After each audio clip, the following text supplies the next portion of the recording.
हरिहर। आज आपसे गुरु कृपा पर चर्चा होगी।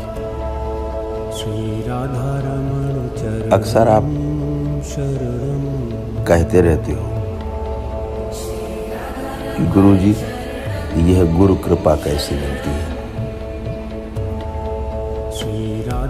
इसको थोड़ा गहराई से समझना होगा आपको। यह भी एक विधि है। पहली बात तो आप समझ लें कि गुरु कृपा का अर्थ है पूर्ण समर्पण। गुरु कृपा मिलती ही तब है जब तुम पूरी तरह से समर्पित हो जाते हो। और यह एक सुंदर विधि है। और अगर आप समर्पित नहीं हो सकते हो तो गुरु कृपा प्राप्त नहीं होगी। सीधा है। और असल में देखें तो गुरु कृपा दी नहीं जाती, गुरु कृपा ली जाती है। कोई गुरु उसे दे नहीं सकता, लेकिन आप उसे ले सकते हो। पूर्ण पुरुषों से, महापुरुषों से कृपा बहती है। कृपा उनका स्वभाव है, कृपा करना उनका स्वभाव है। जैसे कोई दीपक जलता है तो उससे प्रकाश फूटता है, वैसे ही यह पूर्ण पुरुष कृपा इनसे बहती रहती है। उन्हें प्रयत्न नहीं करना है। कृपा उनसे हमेशा बहती रहती है, अनायास बहती है। वह तो है ही। पाना आपका धर्म है। अगर पा सको तो पा लो। यह बात थोड़ी आपको समझ में कम आ रही होगी, लेकिन सच यही है। गुरु कृपा देता नहीं है, लेकिन शिष्य उसे पा लेता है। अब प्रश्न उठता है कि शिष्य कैसे हुआ जाए। तो फिर यह भी एक विधि है कि समर्पण कैसे किया जाए। थोड़ा समर्पण करना कठिन काम है। जैसे जब आप अपना क्रोध समर्पित नहीं कर सकते, दुख समर्पित नहीं कर सकते, तो फिर अपने अस्तित्व को समर्पित कैसे करोगे।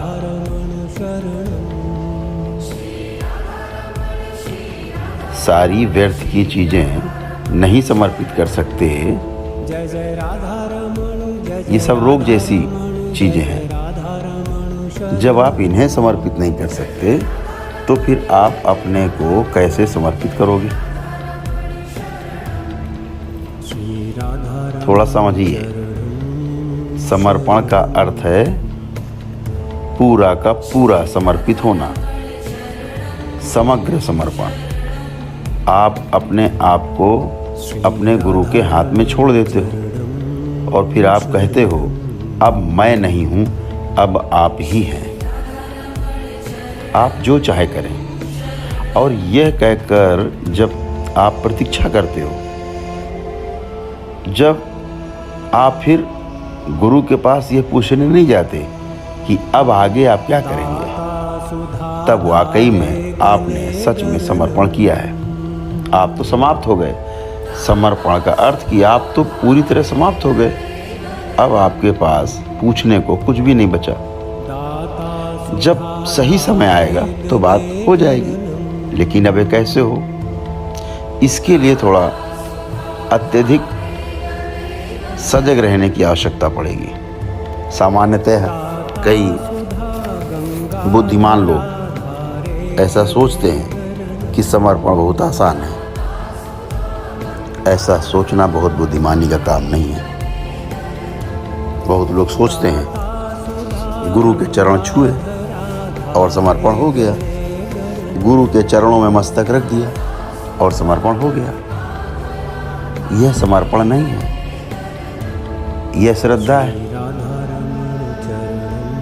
आस्था है। समर्पण में पैर छूना उसका एक हिस्सा हो सकता है, लेकिन सिर्फ पैर छू लेने से, मस्तक चरणों में रख देने से समर्पण हो गया, ऐसा कभी भूल कर भी मत सोचना। समर्पण एक आंतरिक भाव दशा है।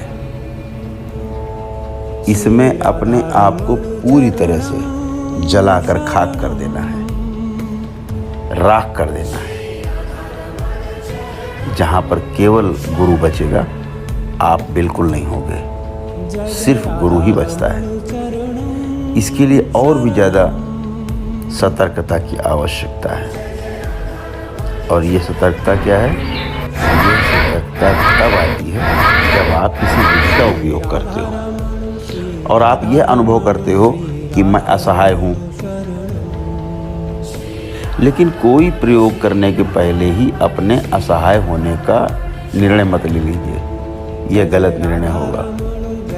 पहले जो भी विधियाँ हैं, वह विधियाँ चाहे तंत्र की हों, चाहे ध्यान की हों, साधनाओं की हों, जिधर भी आप जाना चाहते हैं, पहले उनका प्रयोग करो और पूरी प्रामाणिकता से, पूरी समर्पण के साथ प्रयोग करो। अगर विधियों से काम चल गया तो समर्पण की आवश्यकता बचेगी नहीं, फिर तो आप अपने आप ही पूरे हो जाओगे। अगर आप प्रामाणिक रूप से विधियों का प्रयोग करते हो और अपने आप को बिल्कुल धोखा नहीं देते हो और पूरा का पूरा करते हो जैसा बताया गया है, बावजूद इसके अगर कुछ भी नहीं मिलता, कुछ भी नहीं होता, तब आपको पहली बार अपने असहाय होने का अनुभव होगा। तब आप अनुभव करोगे कि मैं कुछ भी नहीं कर सकता हूँ। अगर ये भाव गहरे में चला जाए, असहायता का भाव, हेल्पलेस, यह भाव जब गहरे चला जाएगा, एकदम गहरे में चला जाएगा, तब आप समर्पण के योग्य बन जाओगे, इसके पहले नहीं। कभी आप सोचो, क्या आपने असहाय अनुभव किया है अपने आप को? कोई असहाय नहीं अनुभव करता है, कोई नहीं समझता है कि मैं असहाय हूँ। हर एक आदमी मानता है कि मैं यह कर सकता हूँ, मैं वह कर सकता हूँ, जब मैं चाहूँ तब कर सकता हूँ। हर एक आदमी सोचता है, क्योंकि मैं नहीं चाहता हूँ इसलिए नहीं करता हूँ। यदि चाहूँ तो जरूर कर लूँगा, जिस समय चाहूँगा, जिस क्षण चाहूँगा कर लूँगा। ना करने का इतना ही कारण है कि मैं भी करना नहीं चाहता हूँ। लेकिन कोई व्यक्ति असहाय अपने आप को नहीं मानता, अनुभव नहीं करता। लेकिन अगर कोई कहे कि गुरु कृपा से मामला बन सकता है, तो आप सोचोगे कि चलो फिर तो बढ़िया काम है।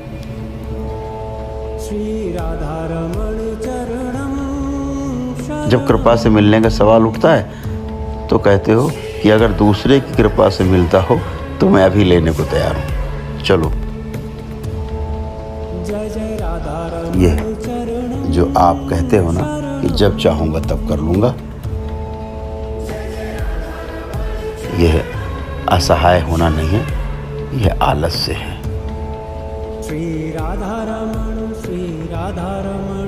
दोनों बातों में थोड़ा सा फर्क है। असहाय होना और आलसी होना, दोनों में बड़ा फर्क है। कृपा कभी आलस्य से नहीं मिलती, हमेशा असहाय अवस्था में ही मिलती है। और असहाय अवस्था आलस्य नहीं है। असहाय अवस्था केवल उन्हें ही प्राप्त होती है जो पहुंचने के लिए, गंतव्य पर पहुंचने के लिए सारे प्रयत्न कर चुके होते हैं, सारे प्रयास कर चुके होते हैं। उसके बाद भी जब कुछ नहीं मिलता, गंतव्य नहीं मिलता, हमारी मंजिल नहीं मिलती, तब आप पहली बार अपने को असहाय अनुभव करते हो।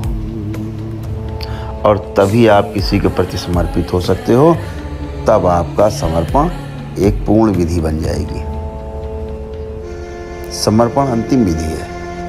हर जगह से हार जाओ, जब कुछ भी ना मिले तो फिर समर्पण अंतिम विधि है। लेकिन आजकल लोग क्या उसका सबसे पहले प्रयोग करते हैं, सीधे गुरु के पास पहुंच के और समर्पण मान के और उससे पा जाना चाहते हैं। असंभव है, यह अंतिम है। जब करने से कुछ नहीं होता है, जब असहाय अवस्था प्रकट होती है और जब सारी आशाएं मिट जाती हैं और हमारा सारा अहंकार, आपका सारा अहंकार धूल में मिल जाता है और यह जान जाते हो आप कि मुझ अकेले से कुछ नहीं होगा, तब आपके हाथ गुरु के चरणों की ओर बढ़ते हैं। ये बढ़ना किसी और तरीके का बढ़ना होगा। तब आप असहाय होकर, बेसहारा होकर गुरु को खोजते हो। तब आप पूरे प्राणों से, पूरे हृदय से, पूरा का पूरा, तीनों केंद्रों के साथ गुरु के चरणों में बैठ जाते हो, लेट जाते हो। तब आप कृपा पाने के पात्र बन जाते हो। जब आप पात्र बन जाते हो तो प्रसाद आपको उपलब्ध हो जाता है। असल में देखा जाए तो यह प्रसाद, यह गुरु कृपा का प्रसाद तो सदा सदा उपलब्ध रहता ही है। सभी युगों में उपलब्ध रहा है, सभी कालखंड में महापुरुष, पूर्ण पुरुष होते रहे हैं शरीरों में। लेकिन जब तक आप अपने को खोने के लिए तैयार नहीं होगे, तब तक आप उनके संपर्क में नहीं आ सकते। यह भी हो सकता है कि आप ठीक उनके बगल में, आसपास, पीछे बैठे हो, बातें भी कर रहे हो, लेकिन आपका संपर्क नहीं होगा। और ठीक से समझें तो दूरियां 3 तरह की होती हैं। एक तो दूरी है स्थान की दूरी, डिस्टेंस। आप वहाँ बैठे हो और मैं यहाँ बैठा हूँ। हमारे और आपके बीच में जो स्थान की दूरी है, यह 2 बिंदुओं की दूरी है, यह स्थान की दूरी है। थोड़ा आप नज़दीक आ जाओगे, दूरी कम हो जाएगी, और यदि आप मुझे छू लो तो सारी दूरी समाप्त हो जाएगी। लेकिन यह केवल स्थान की दूरी समाप्त हुई है। दूसरी दूरी समय की दूरी है। जैसे आपका कोई मित्र है, चल बसा, मृत्यु हो गई, तो दूसरे स्थान पर एक बिंदु पूरी तरह से गायब हो गया। लेकिन आप आंख बंद करोगे और अनुभव करोगे कि आप बिल्कुल मित्र के निकट हो,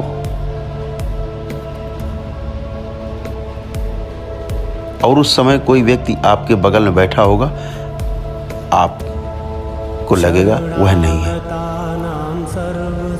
वह नज़दीक बैठा व्यक्ति दूर मालूम होगा। लेकिन जो मित्र चल बसा है, मित्र आपका मृत्यु हो गई है, वह आपको नज़दीक मालूम पड़ेगा। तीसरी दूरी है प्रेम की दूरी है। लोग कहते हैं ना कि समय सब कुछ भुला देता है। लोग कहते हैं कि समय से सारे घाव भर जाते हैं। जब समय की लंबी दूरी हो जाती है तो हमारी स्मृतियां धुंधली होती होती लुप्त प्राय हो जाती हैं, धीरे धीरे मिट जाती हैं। लेकिन समय के पार जो है वह प्रेम की दूरी है। प्रेम की दूरी समय के भी पार है। ये तीसरा आयाम है। अगर आप किसी को प्रेम करते हो, भले ही वो किसी दूसरे देश में रहता हो, तो भी आप आंख बंद करोगे, प्रेम के उन क्षणों में आप उसके पास होगे, वह आपके पास ही होगा। हो सकता है वह कभी मर गया हो और आप दोनों के बीच सदियों की दूरी पैदा हो गई हो, लेकिन प्रेम में कोई दूरी नहीं होगी। आंख बंद करोगे, नज़दीक पाओगे। तो महापुरुषों के पास कोई अभी हो सकता है 2000 साल, 3000 सालों का, 5000 सालों का, 10,000 वर्षों का कोई अर्थ नहीं है, क्योंकि दूरी प्रेम की है। आपके पास वह महापुरुष नहीं है, उसका शरीर जा चुका है, वह शरीर को छोड़ चुका है, लेकिन उसने शरीर छोड़ा है 20 साल पहले, 25 साल पहले, 100 साल पहले, 500 साल पहले। 10,000 साल पहले, लेकिन आपके प्रेम में कोई दूरी नहीं है। अगर आप उस पूर्ण पुरुष के प्रेम में हैं तो समय और स्थान की दूरियां मिट जाएंगी। तब गुरु से दूरी मिट जाएगी, तब पूर्ण पुरुष से दूरी मिट जाएगी। तब गुरु यही हैं और अभी हैं। और ध्यान रखें, गुरु कृपा उनका आप याद करेंगे, उन्हें आप प्रेम करेंगे। वह जो प्रेम की दूरी है, ये तीसरा आयाम, आपको कृपा तुरंत मिल सकती है। आप पूर्ण पुरुषों के बगल में बैठे हो सकते हो। जहाँ तक स्थान का संबंध है कोई अंतराल नहीं है, समय में भी कोई अंतराल नहीं है, लेकिन अगर प्रेम नहीं है तो दूरी अनंत है। इसलिए हो सकता है कि कोई महापुरुषों के समय में भी, उनके रहने के समय भी, उनके शरीर यात्रा के रहने के समय में भी, उनके साथ रह करके भी उनके संपर्क में ना रहा हो, और कोई व्यक्ति यहाँ और अभी उनके संपर्क में हो सकता है, जबकि शरीर उनका नहीं है। तो हमेशा गुरु का प्रसाद, गुरु की कृपा प्रेम के आयाम में घटती है। प्रेम में सब कुछ सदा शाश्वत रूप से मौजूद है। इसलिए आप प्रेम में हो तो गुरु कृपा मिल सकती है। लेकिन प्रेम समर्पण है। प्रेम का अर्थ है कि आप से यानी दूसरा आपसे ज़्यादा महत्वपूर्ण हो गया है। अब आप दूसरे के जीवन के लिए अपना जीवन दे सकते हो। दूसरा जिए, इसके लिए आप अपने आप को निछावर कर सकते हो। अब दूसरा व्यक्ति आपका केंद्र बन गया है, आप केवल एक परिधि हो। धीरे धीरे आप पूरी तरह विलीन हो जाते हो और सिर्फ दूसरा ही रहता है, केंद्र ही रह जाता है। उसी क्षण आपको गुरु कृपा उपलब्ध हो जाती है। ये कभी मत सोचो कि गुरु आपको कृपा दे सकता है। गुरु आपको प्रसाद के रूप में कृपा दे सकता है, ऐसा मत सोचो। केवल यह सोचो एक असहाय शिष्य कैसे बना जाए, जो कि पूरी तरह से गुरु के प्रेम में समर्पित हो। तब गुरु आपके पास आएगा। जब शिष्य तैयार है तो गुरु सदा आता ही है। यह शारीरिक उपस्थिति का प्रश्न नहीं है। जब आप पूरी तरह तैयार हो तो प्रेम के किसी अज्ञात आयाम से गुरु कृपा अवश्य उतरती है।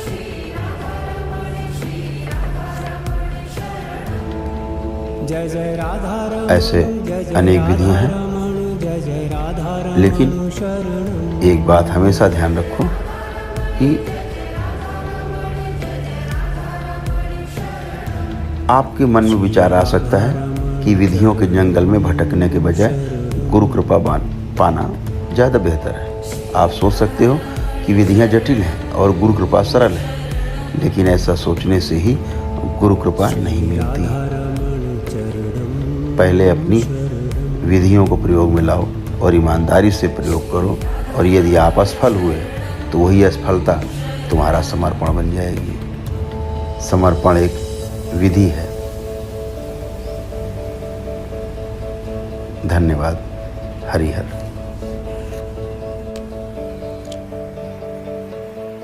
जय जय राधा रमन हरि बोल।